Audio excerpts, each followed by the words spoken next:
A paz de Cristo mais uma vez, querido. A paz do Senhor Jesus para você, a paz do Senhor Jesus para a sua casa, a paz do Senhor Jesus para o seu ministério, a paz para todos. Nesse momento, força. Nós vamos superar, nós temos superado, nós somos mais que vencedores em Cristo. Eu gostaria de dizer que você que está entrando nesse canal hoje, não foi por um acaso, você não pulou aqui de paraquedas. Se inscreva aqui, se torne membro desse canal. Você vai fazer parte dessa família. Ative o sininho, fique por dentro das notificações de todas as novidades, porque semanalmente estamos aqui estudando a palavra de Deus, estudando a Bíblia. E nós utilizamos para estudar essa Bíblia de forma muito dinâmica. Nós estudamos, a nossa didática é baseada na revista da CPAD. As lições da CPAD é onde nós baseamos o nosso estudo bíblico. Mas você que não é das Assembleias de Deus, porque CPAD é Casa Publicadora da Assembleia de Deus, você pode ser metodista, presbiteriano, batista, seja muito bem-vindo. Neopentecostal, pentecostal, independente. Se você ama estudar a palavra de Deus, você entrou no lugar certo, você está no lugar certo, tá? Desse lado aqui, ó, com essa mãozinha assim, é o joinha, é o like. É importante você deixar o seu joinha, o seu like. Antes de começar, eu faço esse pedido, para que essa mensagem, o conteúdo desse canal venha a ser divulgado para outras pessoas nos rincões da terra, nos lugares mais distantes. Então você vai fazer missão ou vai fazer missões através de um simples gesto, dar o seu like, deixar aí o seu joinha. Onde tem essa mãozinha assim para cima, você aperta aí desse lado aqui e você vai fazer isso, tá? E você que já é inscrito, seja muito bem-vindo mais uma vez. Deus em Cristo te abençoe. Em nome de Jesus. Deus te abençoe.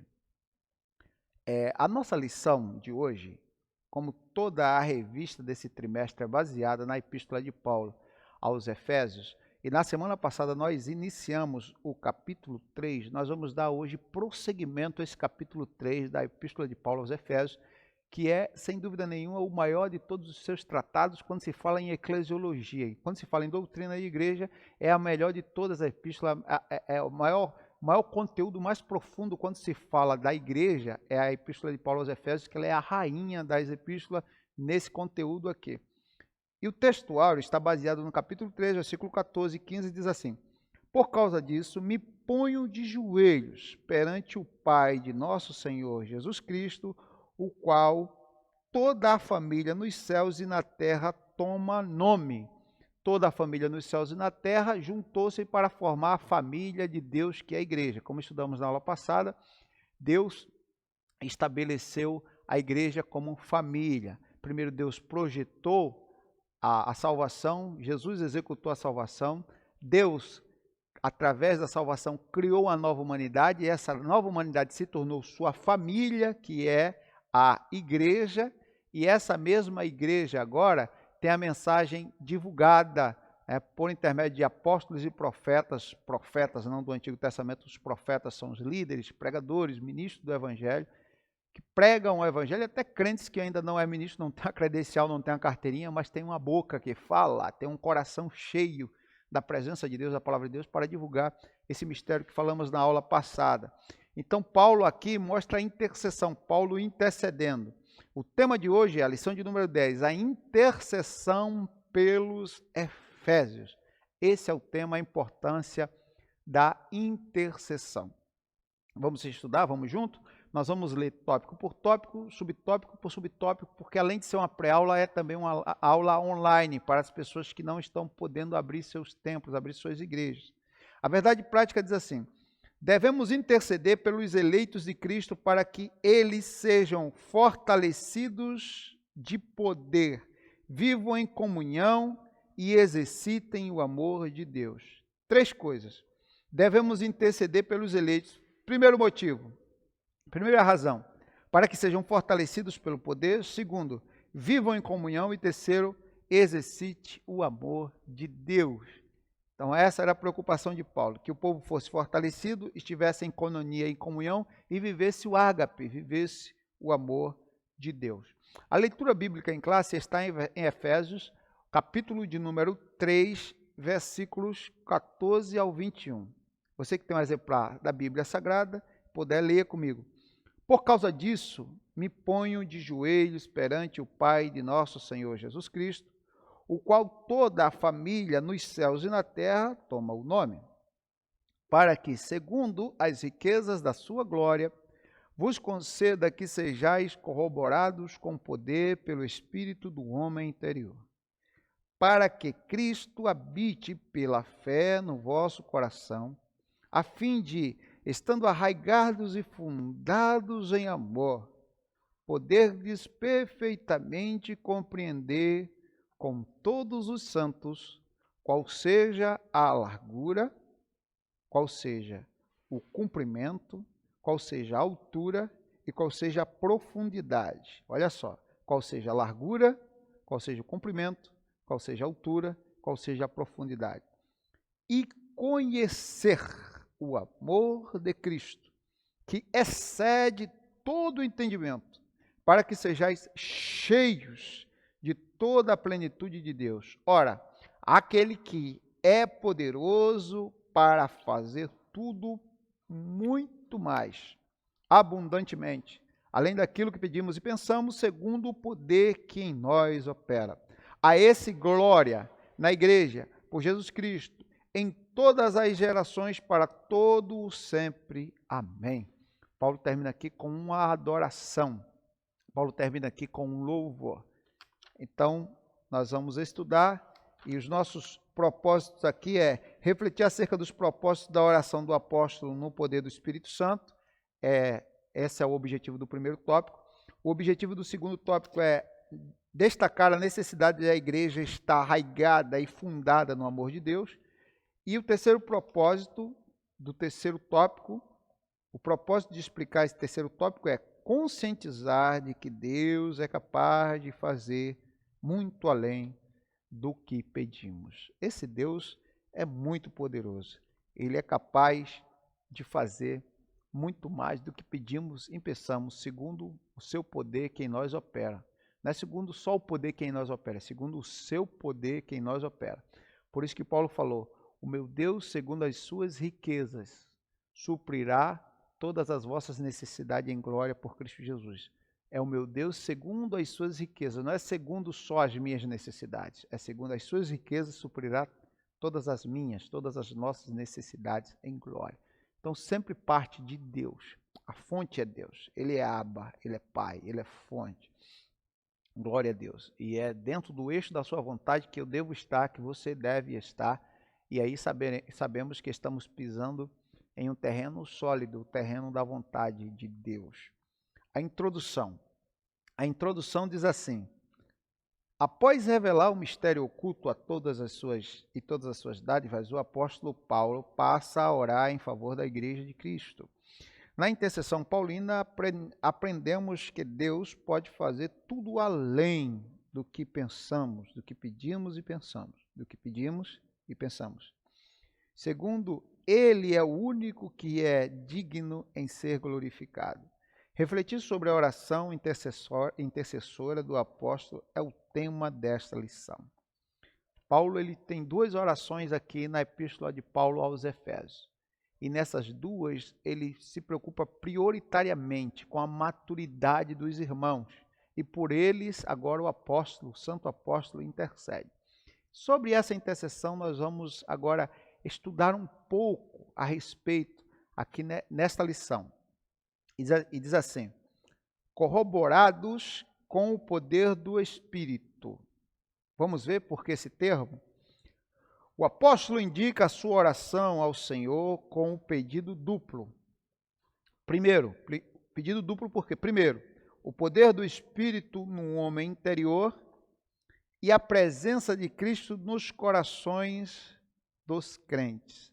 O poder do Espírito no homem interior e a presença de Cristo no coração dos crentes. Glória a Deus. Então, em razão disso, ele pede a Deus em oração que a igreja seja 4 coisas. Primeiro, fortalecida com poder, que permaneça habitada por Cristo. 3, que compreenda o amor divino. E, por último, que tenha pleno desenvolvimento espiritual. Então, se você for ver fortalecimento no poder, permanecer habitada por Cristo, compreender o amor divino e tenha pleno desenvolvimento espiritual, ele estava realmente priorizando a maturidade cristã. E nessa oração intercessória, Paulo estava agora intercedendo por uma igreja a igreja recém-formada, que agora, né, nos seus poucos anos, né, de formação, estava crescendo na graça. E nessa graça e conhecimento era a dosagem correta para elas crescerem e alcançar esse grau de maturidade. Paulo ele fala aqui sobre o poder do Espírito no homem interior e a presença de Cristo nos corações dos crentes. Quando ele fala homem interior e fala em coração, isso nos mostra duas coisas, porque o homem interior é uma coisa, o coração é outra. O coração está ligado à alma e o homem interior está ligado prioritariamente ao Espírito. Então Paulo fala aqui, o homem ele ser ocupado por Cristo desde os seus sentimentos até os seus pensamentos, o seu intelecto e as suas emoções serem influenciadas pelo Senhor. Quando você tem o intelecto, quando você tem as suas emoções influenciadas pelo Senhor, você não age no calor da emoção e não fala sem pensar, tá? Você pensa antes de agir e você age segundo Deus agiria no seu lugar, se Deus assim o estivesse no seu lugar. Por isso que o apóstolo usa o termo, sede meus imitadores como eu sou de Cristo. Mas aprofundando nesse tema, fala assim, as riquezas da sua glória. Paulo apresenta sua oração confiando nas riquezas de sua glória, a glória de Deus. Está no versículo 16 do capítulo 3. O apóstolo já havia declarado que Deus é o Pai da glória, versículo 17 do capítulo 1. Cheio de abundantes riquezas de sua graça, capítulo 2, versículo 7, capítulo 3, versículo 8. O que significa que ele é possuidor de todas a glória e dispenseiro de ricas e ilimitadas bênçãos. Em razão disso, Paulo pede para que a igreja seja fortalecida com poder, que seja habitada por Cristo, que compreenda o amor divino e tenha pleno desenvolvimento espiritual. Então, foi as 4 etapas da oração que eu falei, ou seja, ele buscava essa maturidade na igreja, ele intercedeu para que a igreja alcançasse essa maturidade, crescesse com essa maturidade, saísse dessa infantilidade espiritual para alcançar uma maturidade espiritual.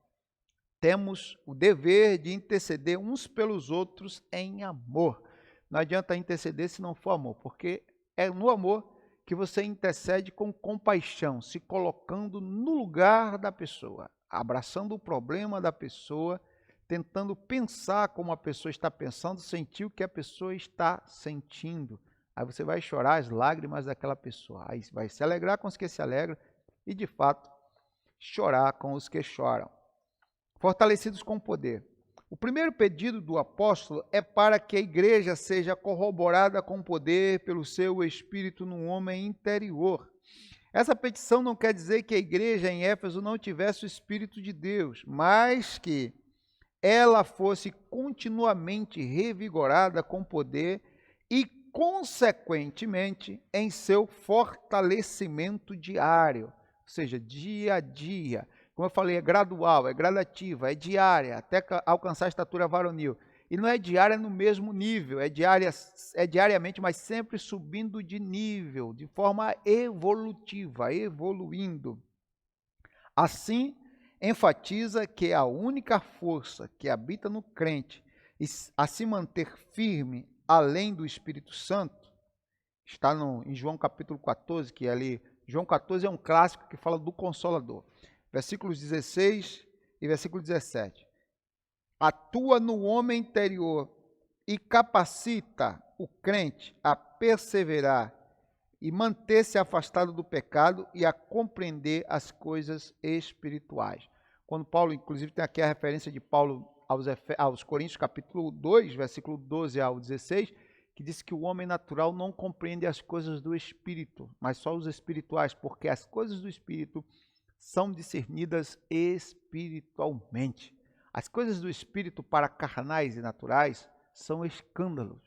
As coisas do Espírito são coisas naturalmente discernidas por aqueles que são espirituais. Por isso que o apóstolo ele buscou que a igreja ela alcançasse esse nível de maturidade, de espiritualidade. Subtópico 3 fala, habitados por Cristo. O apóstolo também orou para que Cristo habitasse pela fé nos corações dos santos. Habitasse pela fé nos corações dos santos. Por que habitasse pela fé nos corações dos santos? Habitasse pela fé no coração dos santos. O que também não significa dizer que Cristo não estivesse presente na igreja em Éfeso. No versículo em questão, o verbo significa habitação permanente. Essa habitação permanente em oposição à habitação temporária. Ou seja, se o verbo quer dizer habitação permanente e não temporária, é que você não é mais aquele templo como o tabernáculo, uma tenda temporária, que era hoje colocada ali, desfeita, o povo estava ali no trajeto do deserto, aí desfazia aquela tenda e armava em outro lugar, abria em outro lugar. Não, você agora é como templo fixo, é permanente.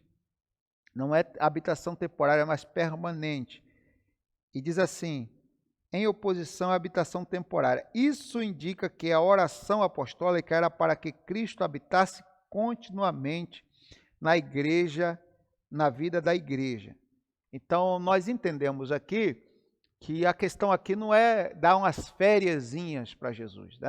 A grande preocupação de muitos líderes em grandes igrejas, templos de grandes metrópoles, as capitais que mais sofreram com essa questão da pandemia, é a volta daquelas pessoas que ficaram sem ir aos cultos. Não, claro, não vou falando da maioria dos membros, porque quem é fiel em casa, é fiel na escola, é fiel na faculdade, é fiel no trabalho, é fiel na igreja, é fiel em todos os lugares.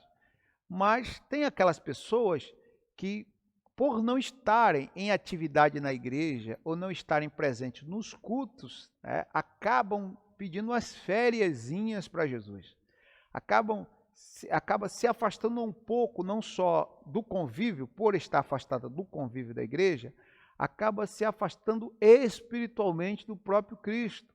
Então essas pessoas realmente causam uma preocupação, porque aí, o que eu estive inclusive conversando, o nosso grande trabalho é trazer de volta as pessoas que se acham assim, agora eu estou fora da igreja, não estou indo mais para a igreja, eu me sinto fraco, eu ouço muito isso. Então, nossa preocupação é trazer esse rebanho de volta, as pessoas que estão nessa condição de volta, jovens, adolescentes e até pessoas idosas, pessoas que tinham certo tempo na igreja, pessoas que se acham assim, por não estar vindo aos cultos, se sentem fracos na fé. É claro que eu não quero botar uma carga de culpa sobre essas pessoas, mas devemos buscá-los. Mas Paulo aqui estava preocupado com isso. Em pessoas que tinham esse conceito de ser um templo que não fosse permanente, mas um templo temporário. E Jesus ele não nos fez um templo temporário. Hoje ele habita em nós, amanhã o que habita em nós são os vícios. Depois de amanhã, o que habita em nós é Cristo. E depois os vícios de novo, as mazelas, não, nada disso. O dia que ele começou a habitar, ele limpou-nos por dentro e fez morada permanente. Não tem esse negócio de dar férias a Jesus por um mês, por um minuto, por um dia, por um segundo. Não. É estar com ele sempre. É nós nele e ele em nós. Essa é a esperança da glória. Assim, o ensino apostólico ratifica que sem Cristo a igreja não pode subsistir ou subsistir às forças do mal. Então a igreja só pode contra o mal por intermédio de Cristo. Inclusive está aqui a referência de Mateus 16, 18, as portas do inferno não prevalecerão. Quantas vezes você passou por este versículo e não entendeu as minúcias, os detalhes deste versículo? Quando a Bíblia diz no versículo 13, começa do versículo 13, Jesus perguntando lá no capítulo 16 de Mateus, o que os homens estavam falando a respeito dele, o que se divulgava lá fora. E alguns dizem, dizem que tu és um dos profetas do Antigo Testamento, outros acreditam que tu és a ressurreição do próprio João Batista. Aí Pedro, em nome de todo o colégio apostólico, tomou a palavra e disse: Senhor, me permita, sabemos que tu és o Cristo, eu sei que tu és o Cristo, o Filho do Deus vivo. Em outro não, a salvação é o Cristo. Aí Jesus, dentro daquela declaração, Jesus afirmou que ele, Cristo, seria a rocha, o fundamento, e que os apóstolos, né, e os demais seriam os fragmentos, como Pedro, a palavra Petros é fragmento, seria um fragmento que fazia parte desse alicerce para deles levantar uma igreja edificada sobre o fundamento que é Cristo, sobre a pedra angular, pedra de esquina, pedra central, a coluna. Mas dentro daquela afirmação, Jesus falou que as portas do inferno não prevalecerão.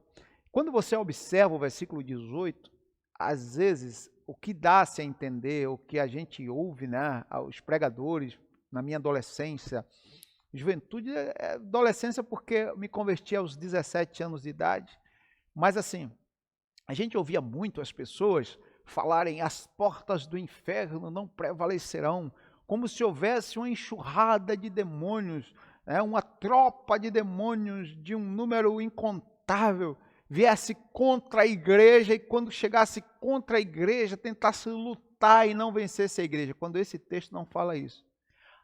A Bíblia diz aqui as portas. Então entenda o seguinte, que porta nunca foi arma.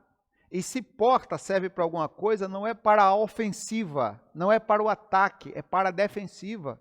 Então nesse contexto o inferno não está atacando ninguém, o inferno está tentando se defender. Eu nunca vi alguém arrancar a porta e dar a porta na cabeça de um ladrão. Não, ele usa a porta para que o ladrão não invada a sua casa. A porta serve como um escudo para proteger, ok? E não para atacar. Então, nesse contexto, o inferno não está atacando, o inferno está se defendendo, quem está atacando é a igreja. As portas do inferno não prevalecerão. A igreja vai pôr as portas do inferno abaixo, pelo poder do Espírito Santo, para saquear o inferno. É isso mesmo que você está ouvindo, a palavra saquear. Arrancar as almas que estão lá dentro e arrebatá-las para o reino da sua luz, tirá-las do inferno para os céus, tirá-las das trevas para a luz, tirá-las da mão do diabo para colocar nas mãos de Cristo. Foi assim que fizeram comigo e é assim que a igreja vai dando prosseguimento.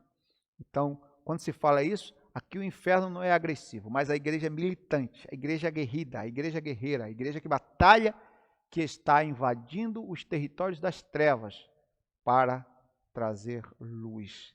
É o que está escrito, me parece, salvo engano, em Mateus, que fala assim: o povo que estava em trevas viu uma grande luz. Mateus 2:10, 3:16, alguma coisa assim, eu vou ver. O povo que estava em trevas viu uma grande luz e o que estava no vale da sombra da morte, a luz raiou. De repente Jesus começou a pregar e dizer: arrependei-vos porque é chegado o reino dos céus. Foi no início do ministério de Jesus. E é muito interessante esse texto. Diz assim,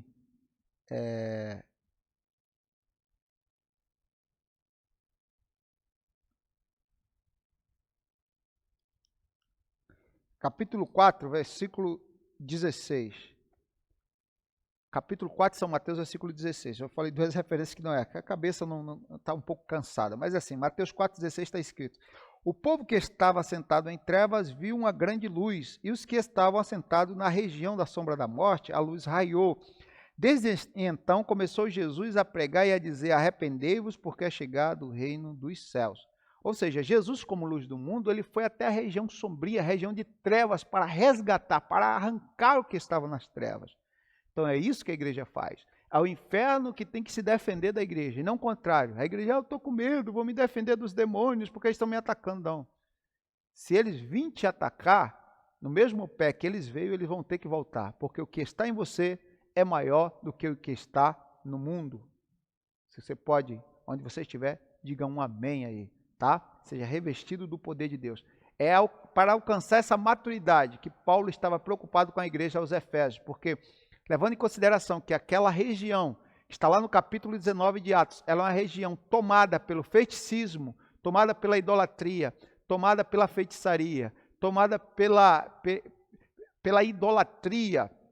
O apóstolo Paulo viu que ele disse, assim como ele falou para o pessoal de Atenas, ele percebeu que as pessoas estavam mergulhadas na idolatria porque eles eram muito supersticiosos. Todo idólatra acaba sendo supersticioso, e todo supersticioso acaba também pendendo ao misticismo, prendendo ao feiticismo, né, as simpatias. E uma simples simpatia, como um galho de arruda, pode levar o homem até uma simpatia mais violenta, como sangue de animais e outras coisas mais, sacrifícios humanos. Tudo pode começar de uma escala menor, mas tudo vem da mesma fonte. Tanto que Paulo usou esse termo que eles, os cidadãos atenienses, né, no capítulo 17 de Atos, Paulo disse, vós sois um tanto quanto supersticiosos, está no versículo 23 a seguir. Porque Paulo sabe que o eixo, o princípio de toda a idolatria é a superstição, de toda a feitiçaria é a superstição. As pessoas que gostam de horóscopo, que são supersticiosas, acabam achando na astrologia uma base para a magia branca, cartomancia e outras coisas mais que está ligada a esse mundo do horóscopo. É uma cadeia de coisas, um abismo chamando o outro abismo. Então, Paulo queria que as pessoas encontrassem essa maturidade para deixar de lado toda a influência pagã, do paganismo. Se você for ver em Atos capítulo 19, havia ali muitos mágicos naquela cidade, né? O templo de Atenas, aliás, o templo de Diana, na cidade de Éfeso, era uma das atrações turísticas. Então as pessoas baseavam a sua vida em todas as lendas, né, e mitos que se ouviam a respeito. Então as pessoas eram mergulhadas nesse mundo, nesse ambiente, nesse universo. E Paulo queria arrancá-las desse universo, tirar esse universo da consciência deles, para que eles entendessem que o poder do Espírito Santo na vida da igreja faz a igreja ser poderosa, faz a igreja ser invencível. A igreja não fica na defensiva, a igreja ataca e o inimigo que se defende. Então, louvado seja o nome do Senhor por esse entendimento. O subtópico, aliás, o ponto 2, o tópico 2 fala assim, arraigados e aprofundados em amor. O amor é a mensagem central do Evangelho de Cristo. Um dos propósitos da oração de Paulo foi para que a igreja entendesse e exercitasse o amor de Deus. Primeiro entender e depois exercitar. Você não pode fazer uma coisa sem a outra. Primeiro você entende para depois você exercitar. Você não pode exercitar sem primeiro entender. Então Paulo queria que as pessoas primeiro entendessem para depois exercitar. Amor, a virtude cristã. Nas Escrituras, o amor é um atributo divino. Como eu falei, dos 49 atributos de Deus, o maior é a sua santidade, mas logo em comparação à sua santidade vem seu amor, sua justiça. Então, por isso que a Bíblia diz, Deus é amor. Aquele que não ama não conhece a Deus, porque Deus é amor. 1 de João, capítulo 4, versículo 8. Foi por amor que Cristo entregou para o resgate da humanidade. Está no capítulo 5, versículo 2 aos Efésios. O amor é o resumo da lei e dos profetas, Mateus 22, 40. O sinal dos discípulos é o sinal dos discípulos de Cristo. Então, primeiro, Mateus 22, 40. O amor é o resumo da lei e dos profetas. São 4 coisas aqui. O amor é o resumo da lei e dos profetas. O amor é sinal dos discípulos de Cristo, João 13, 35. 3. O amor é a prova de filiação com Deus, 1 de João 4, 7. E deve ser expresso por meio de atitudes concretas, 1 de João 3, 17. Então está aqui, que ele é o resumo da lei e dos profetas, é sinal dos discípulos de Cristo, é a prova da filiação, ou seja, que nós somos filhos de Deus, e é expresso por meio de atitudes concretas, não só por palavras, né? Não amei só de palavras.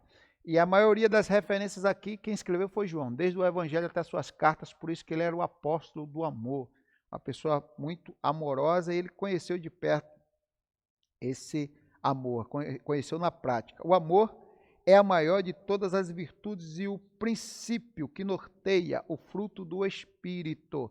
Aí tem a referência aqui de 1 Coríntios 13, 13. O amor é maior que tudo, maior que a morte, maior que tudo. A única coisa que vai restar é a fé, a esperança e o amor, e a maior de todas elas, com certeza, é o amor. E quando se fala amor aqui, existem 3 os três amores básicos, né, que se fala na linguagem do grego aqui do Novo Testamento, é o philos, o ágape e o eros. O eros é de onde vem o amor erótico, o amor de um homem, de uma mulher, onde nasce a paixão, a atração sexual, o desejo pelo corpo, pelo rosto, pela beleza estética. Aí é o eros. Mas tem um amor de família, o philos ou filio, onde vem filia, filial, filiação, onde derivou-se a palavra família. É o amor de família, amor de amigos, amor de irmãos, de pessoas muito próximas. Mas tem um amor que supera todos esses, sem dúvida nenhuma, que é o amor ágape. E esse amor ágape, ele tem dimensões diferentes, né? Ele é um amor vertical, que é um amor de Deus para o homem, do homem para com Deus, e ele é um amor horizontal. É um amor que, quando veio de Deus para o homem, agora transborda do homem para os homens. É amar o próximo como a si mesmo. Então é um amor que não só vertical, como também horizontal. Um amor que simboliza a cruz, vertical e horizontal. É o amor completo, o amor perfeito, o amor ágape. Ciente dessa relevância, o apóstolo implora a Deus para que o viver da igreja seja arraigado e alicerçado no amor, ou seja, alicerçado no ágape.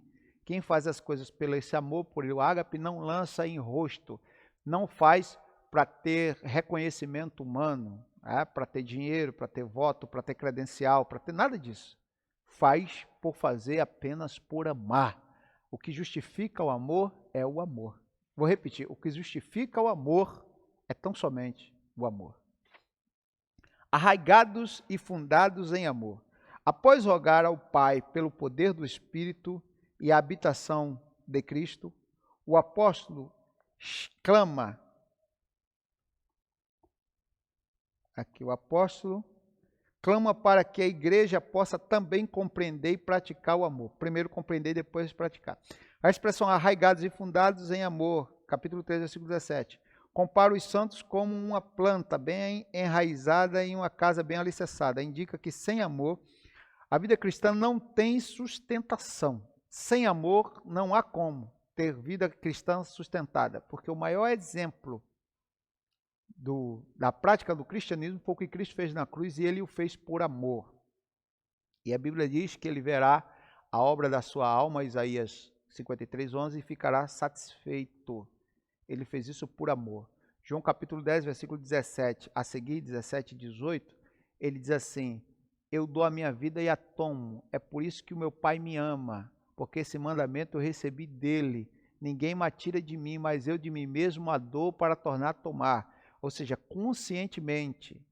Ninguém, Jesus foi assassinado, ele não queria, ele foi como um cordeiro mudo, não reclamando, mas foi consciente e foi porque quis.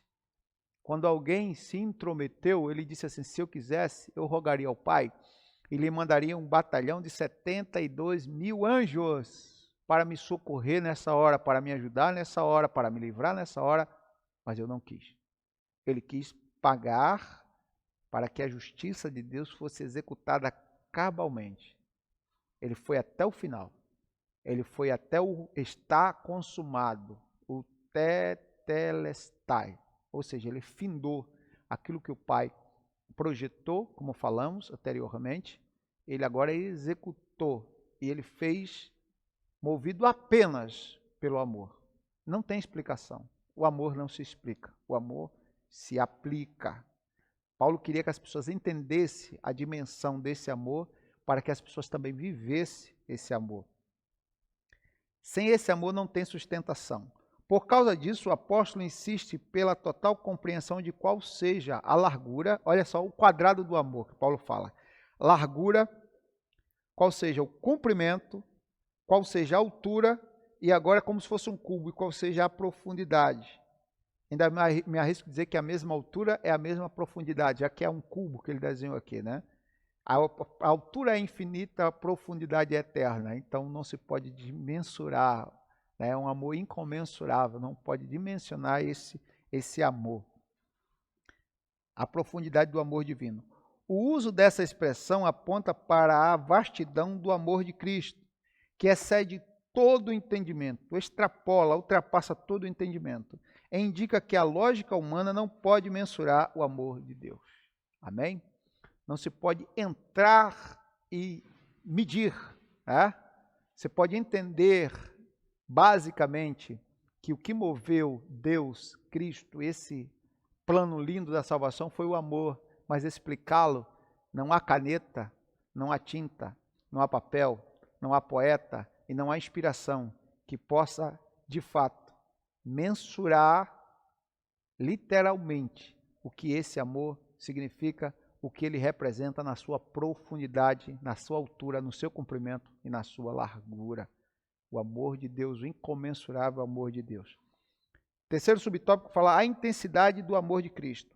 Consciente de que somente o Espírito pode fazer, entender e experimentar a grandeza do amor de Deus, Paulo pede para que os crentes conheçam a intensidade do amor de Cristo. É mais intenso que o amor de mãe, mais quente que o amor de um casal, mais puro que o amor de uma criança. Esse é o amor de Deus. A ênfase recai em que Cristo nos amou ainda e nos ama, e que por isso devemos amar uns aos outros. Então nós o amamos, como disse João no capítulo 4, versículo 10 a seguir, que nós o amamos porque ele nos amou primeiro. Paulo, quando escreve aos Romanos, me parece capítulo 5, não sei se é a partir do versículo 8, capítulo 8, versículo 5, fala que Deus, ele prova o seu amor para conosco em que Cristo morreu por nós, sendo nós ainda pecadores. Aqui, ó.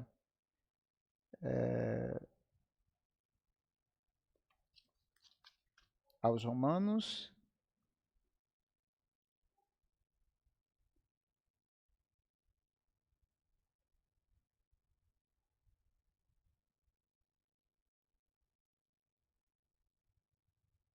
A esperança traz confusão, porque o amor de Deus está derramado em nossos corações pelo Espírito Santo que nos foi dado.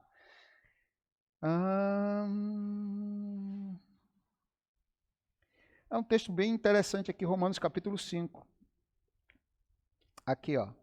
5, versículo 8. Mas Deus prova o seu amor para conosco em que Cristo morreu por nós, sendo nós ainda pecadores. É isso mesmo, Romanos 5, 8.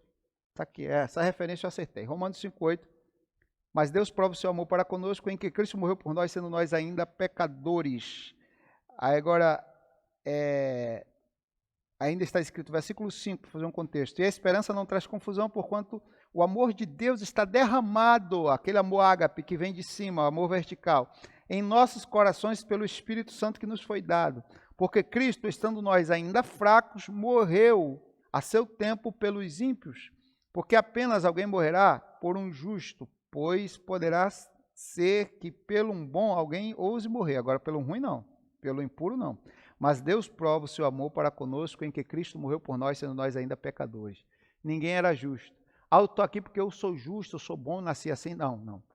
Eu estou aqui porque no meu estado de miserabilidade, ele me arrancou das trevas. Ele fez o que fez com o salmista do Salmo 40, verso 1 e 2. Esperei com paciência no Senhor e ele se inclinou para mim, ouviu o meu clamor.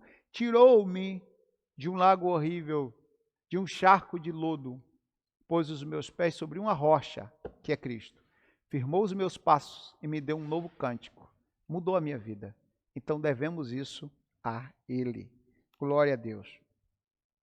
E diz assim, a consciência de que somente o Espírito Santo pode fazer, entender e experimentar a grandeza do amor de Deus, Paulo pede para que os crentes conheçam a intensidade desse amor. Que eu falei, é mais intenso que o amor de mãe, mais caloroso, mais quente que o amor de um casal, mais puro que o amor de uma criança. Esse é o amor de Cristo. Ainda nos ama, por isso devemos amar uns aos outros. O apóstolo sabe que o esforço humano não pode atingir essa meta. Assim, ele acrescenta esse pedido à oração para que os crentes sejam cheios de toda a plenitude de Deus. Ou seja, não é só por méritos humanos, né? O homem por si só, ele não consegue entender, alcançar a esfera desse amor se o Espírito Santo não estiver com ele. Porque esse amor é um dos sabores do fruto do Espírito. Não é um dos frutos, que não existe vários frutos. É um fruto com vários sabores. Vai ver que não há uma pluralidade num texto de Gálatas capítulo 5, versículo 22 a seguir. É o fruto do Espírito. dividido em 9 sabores, como se fosse uma pizza em 9 fatias, como se fosse uma tangerina em 9 gomos. Um deles é o amor. Então, o amor é proveniente do Espírito Santo. Se você tem o Espírito Santo e não ama, então você pode ter qualquer outro dentro de você, menos o Espírito Santo. Tá? Fica aí um alerta. Não leve isso como um puxão de orelha, não, mas um alerta para a tua vida. Agora nós vamos entender o seguinte, que os nossos corações, a palavra coração aparece com 2 sentidos na Bíblia. Primeiro, como um sentimento e parte do entendimento. E segundo, como toda a alma, incluindo o intelecto e os sentimentos. Então, quando se fala coração e homem interior, como eu havia falado, fala sobre o depósito da alma, que é o coração, e o homem interior, que é o nosso espírito. Isso quer dizer que esse amor, ele habita no âmbito, no espaço das nossas emoções, então é um amor também dos sentimentos, mas por que um amor que se torna ação? Porque é um amor também do nosso intelecto, da nossa inteligência, do nosso ser pensante. É um amor que vem pelo raciocínio lógico. É um amor que às vezes você não sente tanto, porque há pessoas que você pode não gostar e você se aproxima, porque o gostar está no gosto, é igual uma comida. Eu gosto de sal, outros não, eu gosto mais de comida com açúcar, eu gosto mais de doce, eu gosto mais de salgado. Está em gosto. Tem pessoas que você pode dizer eu não gosto, mas mesmo não gostando das atitudes, do jeitinho daquela pessoa, eu aprendi a amá-la. A amar exatamente como a pessoa é. Porque o amor ele não se prende a defeitos, ele se locupleta com as indiferenças. O amor ele se completa com as indiferenças. O amor não se explica, se exerce. Então esse amor, ele está além das emoções e dos sentimentos. Ele está no entendimento, ele está no intelecto. Ele vai além de uma simples vontade. Ele passa a estar nas nossas atitudes. Ele está entranhado. Por isso que Paulo usa as palavras entranhas de amor. Está entranhado em nós. O tópico 3 fala a bênção de Deus que Deus exerce no pensamento humano. É o último tópico, diz assim: em sua audaciosa intercessão em favor da igreja, o apóstolo ensina que Deus é capaz, Deus é capaz, Deus é capaz, Deus é capaz. O apóstolo ensina que Deus é capaz de fazer muito além do que pedimos e pensamos e que o eterno deve ser glorificado para sempre. Nessa doxologia, onde ele fala que Deus é glorificado para sempre, doxologia é como se fosse um cântico, uma devoção, faz parte de uma liturgia, de um culto. Essa doxologia que ele aplica aí no finalzinho do capítulo 3, muito me lembra o que ele fala também aos Romanos capítulo 11, versículo 33 a seguir, que ele diz: ó, profundidade e riqueza tanto da sabedoria como da ciência de Deus, quão insondáveis são os seus caminhos, quão inescrutáveis são os seus pensamentos, porque quem compreendeu o intento do Senhor, quem foi o seu conselheiro, quem lhe deu primeiro a ele para que ele seja recompensado. Ele termina com a doxologia dizendo: porque dele, por ele, para ele são todas as coisas, glória pois ao nome dele eternamente, amém. Paulo parecia um poeta quando escrevia assim, aqui no versículo 21 ele fala a mesma coisa, ao versículo 21, a esse glória na igreja, por Jesus Cristo, em todas as gerações, para todos sempre, amém. Mas preocupado com isso, primeiro ele dimensionou a dimensão das bênçãos divinas. O primeiro subtópico fala dessa dimensão, diz assim: ao concluir a usada oração, Paulo lembra de que a magnitude do poder de Deus é capaz de fazer muito mais abundantemente, além daquilo que pedimos e pensamos. Isso indica o que Deus pode fazer, ultrapassa em muito os nossos melhores anseios e desejos. Que coisa bonita, né? Por isso que a gente tem que aprender a orar. Quando o apóstolo Tiago ele fala sobre a oração, ele diz no capítulo 3, versículo 3 e 4, ele fala assim: adúlteros e adúlteras, não sabeis vós que a amizade do mundo é inimizade contra Deus? Porque Paulo já falou que o que se constitui amigo do mundo se constitui inimigo de Deus. Aí diz assim, aí Tiago fala: por isso que nas vossas orações vocês não são atendidos. Pedi não recebeis porque pedis mal para gastar em vossos deleites. Gastar em deleites quer dizer, eu peço só pensando em mim, em gastar, em ter, em curtir, em me promover. em ter, em obter, sabe? Não está a vontade de Deus, está só o meu querer, os meus deleites. Mas Paulo aqui, como Tiago faz essa advertência, não pedi e não recebeis porque pedis mal para gastar em vossos deleites, Paulo aqui ensina a pedir segundo a vontade de Deus, colocando Deus como primazia, colocando Deus, dizer, Senhor, como Ana falou, Senhor, Ana disse que queria um filho e que esse filho seria para Deus, seria entregue a Deus. Ou seja, os projetos são meus, mas eu entendo, Senhor, que eu sou apenas um canal para esse projeto ser executado, porque antes de estar no meu coração, tem que estar no teu coração, na tua vontade. E o Senhor me escolheu apenas para executá-lo, mas a vontade é tua, o projeto é teu, então faça-se a sua vontade. É como a oração dominical, a oração do Pai Nosso, seja feita a tua vontade. Muito mais abundante além daquilo que pedimos e pensamos. Não é dizer, eu pedi um carrinho, Deus me deu um carrão. Tudo que Deus faz é com propósito, não é para os seus deleites, não é para o seu bel prazer, é para um propósito, para que o propósito dele se cumpra. Você é um agente do reino de Deus. Isso indica que Deus pode fazer, o que Deus pode fazer ultrapassa os melhores anseios e desejos. Isso quer dizer que a mente humana é incapaz de alcançar a dimensão das bênçãos divinas. Nesse sentido, Paulo declara que as coisas que sequer subiram ao coração do homem são as que Deus preparou para os que o amam. Veja que Deus preparou. Está em 1 Coríntios capítulo 2, versículo 9. Deus preparou, está tudo pré-estabelecido de acordo com o seu propósito. Essa instrução mostra que os pensamentos do Senhor são muito mais altos do que os nossos pensamentos. Isaías fala isso, aqui tem a referência 55:9. Desse modo, o poder divino que age na vida do crente, suas bênçãos disponíveis são impossíveis de dimensionar, foi o que eu falei, não se pode dimensionar. A grandeza do poder de nosso Deus é capaz de responder e responde, responde para além das mais corajosas orações. A grandeza do poder de nosso Deus é capaz de responder para além. Não colocar o R aqui, o verbo em ação de responder, o verbo responde, mas tudo bem.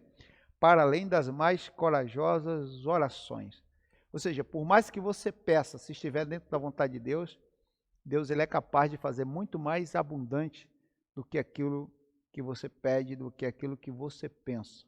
Mas é segundo o poder que nele opera. Segundo a minha fé eu determino, segundo a minha fé eu mando. A gente ouve muito isso por aí. Você liga o canal de televisão, está muito isso, né? Mas não vai por aí não, tá? A Bíblia mostra que é segundo o poder que nele opera. A minha fé é apenas um veículo para que o milagre aconteça. Agora, o milagre, claro, pode acontecer de forma muito mais abundante do que aquilo que pedimos e pensamos. O convite para a adoração. Paulo encerra esse capítulo com o convite de adoração a Deus, cuja glória é devida na igreja por Jesus Cristo em todas as gerações. Versículo 21 do capítulo 3, onde está essa doxologia, ou seja, essa liturgia, esse louvor no meio dessa epístola.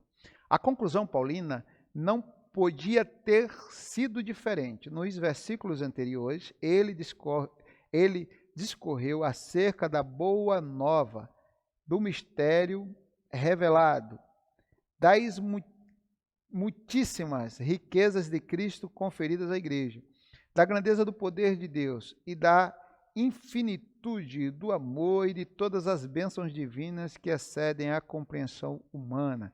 Então, voltando aqui, a conclusão paulina discorreu acerca do mistério revelado. Primeiro, o mistério revelado. Paulo também falou das muitíssimas riquezas de Cristo conferidas à igreja, falou da grandeza do poder de Deus, da infinitude do amor de Deus e de todas as bênçãos divinas que excedem a compreensão humana. Que coisa linda, né? Falar desses cinco assuntos de forma assim tão majestosa, tão é como um maestro, né? Paulo conseguiu ali falando de cada assunto pormenores. Além dessas e de mais bênçãos, a única coisa a ser acrescentada era o louvor ao Senhor Deus, detentor de tamanhas dádivas. Ou seja, depois desses 5 assuntos, Paulo fecha com essa doxologia, com essa liturgia, com esse louvor, dizendo que para ele, a ele, seja tributada a Ele toda a honra, toda a glória para todos sempre. A glória é devida a Deus. Finalmente, Paulo prossegue a ensinar que Deus deve ser glorificado na igreja em Cristo. Quer dizer que os atos de louvar e glorificar a Deus fazem parte dos propósitos da instituição igreja, ou seja, a igreja que não glorifica a Deus não é igreja. E quando eu falo glorificar a Deus, não é só no âmbito pentecostal, que um ali dá glória, outro dá glória, outro dá glória. Isso é muito bom ouvir esse barulho, né? Eu sou do ambiente pentecostal, isso é maravilhoso. Mas assim, o que Paulo fala aqui, indica que é uma obra da instituição, da glória a Deus. O que a igreja faz é para dar glória a Deus. Isso quer dizer que a igreja não dá glória a ela mesma. A igreja não fica com os méritos. A igreja, ela não precisa dos aplausos lá de fora. Tudo que a igreja faz aponta para Cristo, ou seja, dá glória a Cristo. Por exemplo, nesse momento de pandemia, quando uma instituição séria, ela faz doações, trabalhos de assistência social, esse impacto social junto a mendigos, moradores de ruas, pessoas que vivem à margem, né, da sociedade, e vai lá um corte de cabelo e tantas outras coisas que a igreja tem feito, e nessa pandemia tem feito isso com uma certa, de uma forma mais comum do que fazia antes, claro, com algumas ressalvas, né? Higienização, máscaras e álcool em gel, mas os irmãos têm ido para a rua levar seu pão e fazer muitas outras coisas, cobertores, fazer algumas doações de roupas e outras coisas a mais.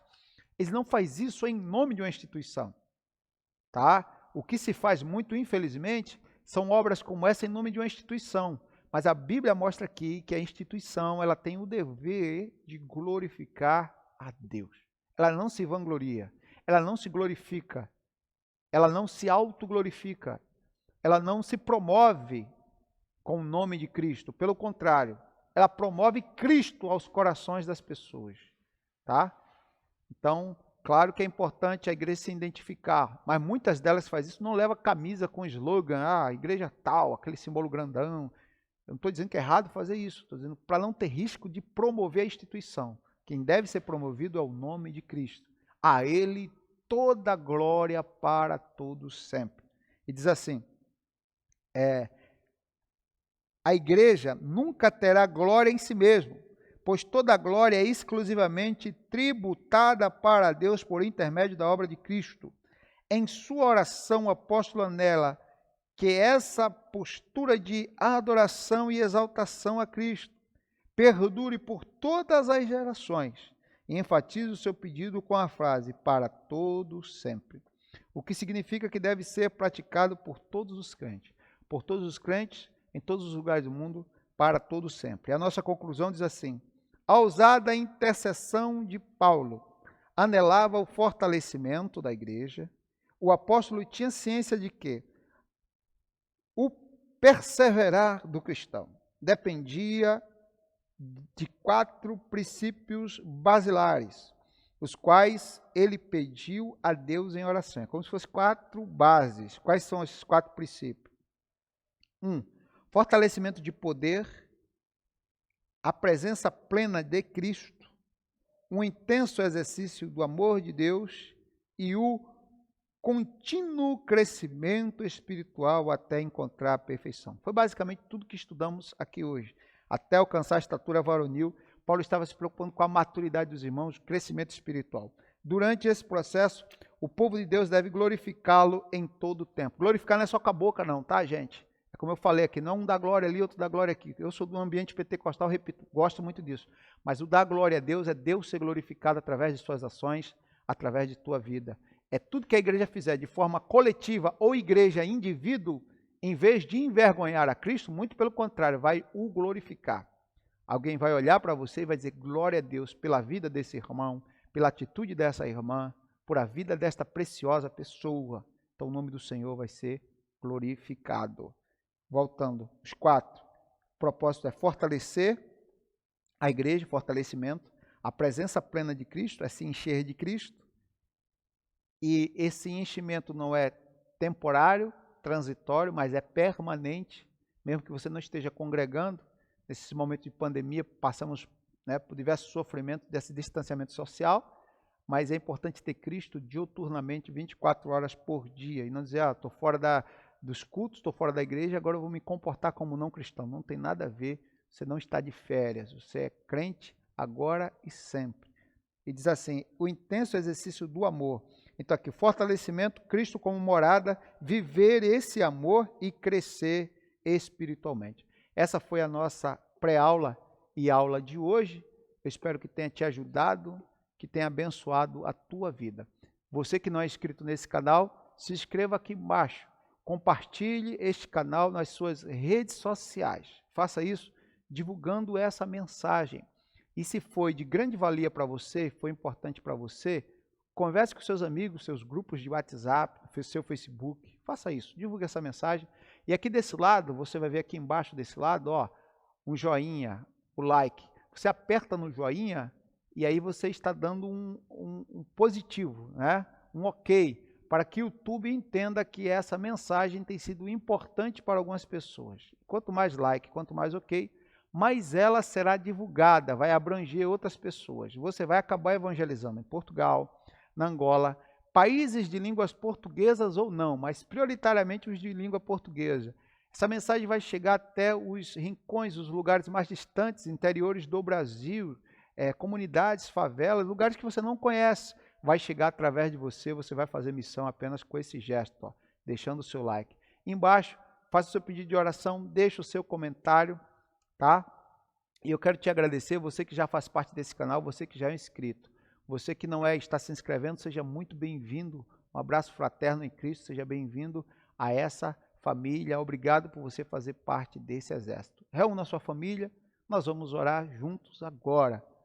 Quero, através dessa oração, abençoar a tua casa, abençoar teu ministério, tua família, em nome de Jesus. Pai, em nome de Jesus de Nazaré, Senhor, eu abençoo cada vida, cada família, em nome de Jesus, nesta oração. Eu oro por cada pai de família, cada mãe de família. Senhor, visita os lares agora, Senhor. As pessoas que estão desesperadas, as pessoas que estão, Senhor, dentro de casa, às vezes não têm o que comer, as pessoas que estão passando por um processo difícil, que é consequência desse período drástico, desta crise mundial.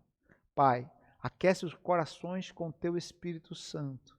Opera milagres e faça maravilhas. Cuida, Senhor, de cada lar, de cada pequeno, de cada criança, de cada pai, de cada mamãe. Cuida do ministério desses pastores, meu Deus, cada um dos ministros do Evangelho, cujo rebanho está disperso, que parte do rebanho, Senhor, está se perdendo por conta deste momento. Pessoas estão desesperadas. Meu Deus, pessoas estão tomando antidepressivo, pessoas estão perdendo a esperança. Eu te peço, vai até os corações com a presença do teu Espírito. Traz calmaria. Opera milagres. Faça maravilhas em o nome de Jesus. Deus em Cristo abençoe a sua vida, a sua casa, a sua família. Você que está nos assistindo fora do canal Amo EBD, essa aula geralmente é também produzida nos canais da Assembleia de Deus de Nova Iguaçu e de Irajá. Se inscreva no canal Amo EBD e fortaleça também esse canal fazendo parte dessa família. Deus abençoe. Até a próxima, querendo Deus, em nome de Jesus.